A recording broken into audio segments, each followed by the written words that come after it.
Hello, Aquarius, Sun, Moon, Rising, and Venus signs. Kamusta kayo? Sana po ay nasa mabuti kayong kalagayan. Welcome back po sa Star Tarot. Kung bago kayo rito, welcome din po kayo. Please subscribe, like, share my videos, and leave me a comment kung naka-resonate kayo. Thank you. So first message ninyo, signs. The universe has been gently nudging you forward by revealing to you signs and synchronicities. Ayan. So, meron ditong mga signs and synchronicities na maaaring presenting itself to you. Kaya make sure na pinapansin ninyo ito, tinitignan ninyo. Kasi those are guidance, no? Guidance yan sa inyo ng divine universe. Maaaring yung mga signs na yan, diba? Iba-iba po pwedeng ginagamit niya yung mga animals, diba? Mga ganon. Or rainbows, no? Iba-iba ang ginagamit ng universe, no? Para rating sa inyo ng message.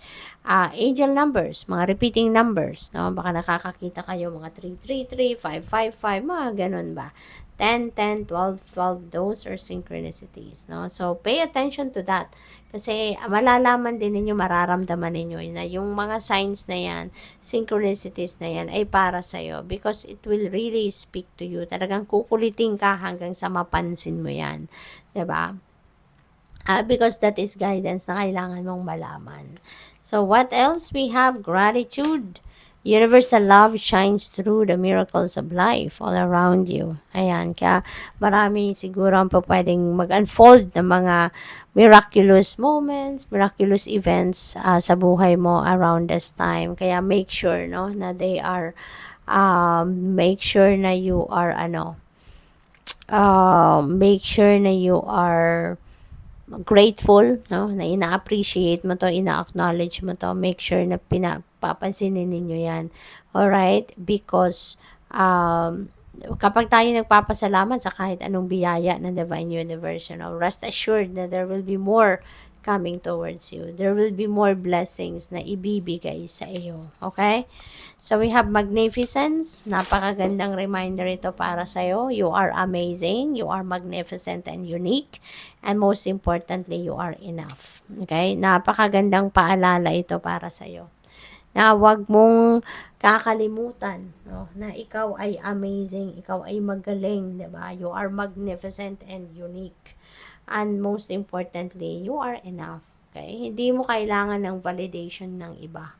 Kasi you are good enough just as you are. Okay? At saka, po pwede rin, no, na ang iba sa inyo rito, baka kinukumpara ninyo ang inyong sarili, no, sa ibang tao. Hindi kailangan, kasi unang-una, hindi natin pwedeng ikumpara talaga ang sarili natin kasi iba-iba tayo eh.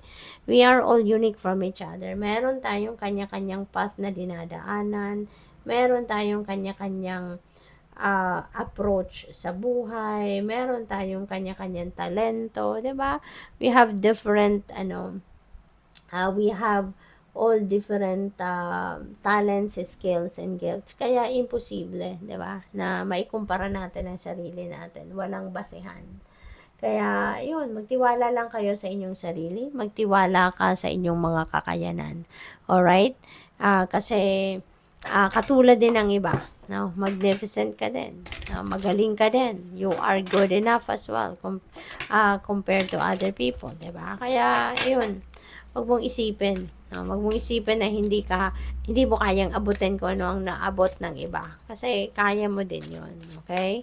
So, what else? We have Magician, look at that. Itong dapat talaga, 'di ba? Na i-embrace ninyo sa ngayon. Nagawin niyo na to embrace whatever it is, no, na gusto ninyong gawin sa ngayon, gawin niyo na. Okay? Taking action towards whatever it is that you want to achieve in your life, no? Ang mahalaga. Kasi kahit napakaganda ng pangarap ninyo, napakataas ng pangarap ninyo, napakaganda ng mga ideas ninyo, if you are not going to take action, di wala din mapupuntahan, 'di ba? Hindi rin mangyayari 'yon sa 3D reality ninyo kasi walang ibang gagawa niyan para sa iyo kundi ikaw, 'di ba? Kaya nga importante na mag-take action ka. Take the single step, no? Yun ang importante. Kasi kapag iniisip mo lang, wala kang ginagawa, hindi rin mangyayari yon. Pero pag nag-take ka ng kahit single step, kapag nakapagsimula ka na, tuloy-tuloy na yan. Diba? You are going to start building the momentum hanggang sa marating mo na kung ano man yung gusto mong marating. So, what else? We have 6 of Wands. Ayan. So, this is really beautiful. Magtatagumpay ka. Diba? So, parang sinasabi dito, no? Dalawang senaryo ang nakikita ko rito. It's either meron na kayong tagumpay na makakamit sa ngayon, diba? Maybe you are going to succeed na talaga sa mga ginawa ninyo. May mga sinimula na kayong gawin in the past. At ngayon, you are going to succeed. You are going to claim your victory na.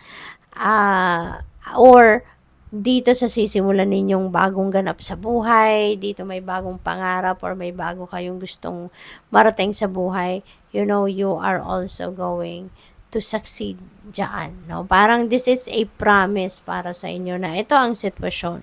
Okay? Ito yung situation dito. Na kung ano man yung sisimulan ninyong ganap sa buhay sa ngayon, you are definitely going to claim that victory. No? So, yun ang napipick up ko dyan.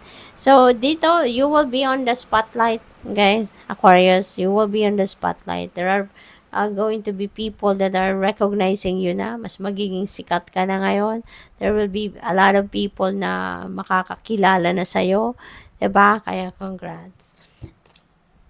So, what else? We have the King of Pentacles. Ayan. So, King of Pentacles is wealth, no? Excuse me, there is wealth coming in. Meron ditong success ito no? This signifies success, no? In money, career, and finances. This is also showing na baka ang iba sa inyo na sa tugatog na kayo ng inyong tagumpay. Baka ang iba sa inyo rito nandoon na sa pinnacle of success ninyo. Diba? At kung ano man ito, na kunyari, baka meron kayong business na you are running or baka meron kayong trabaho, 'di ba? Maaring nandoon na kayo no sa pinnacle of success ninyo sa mga larangan na 'yan. Kaya marami na kayong ipon, you're already wealthy, 'di ba? Yayamanin na kayo, established na kayo sa inyong finances. Kaya napakaganda nito. 'Di ba? Maari ngayon talagang you are being prosperous and abundant, maluwag kayo sa pera, meron kayong financial comfort and stability na, no? So, congrats. Good luck sa'yo. Thank you for watching. Love and light. Namaste.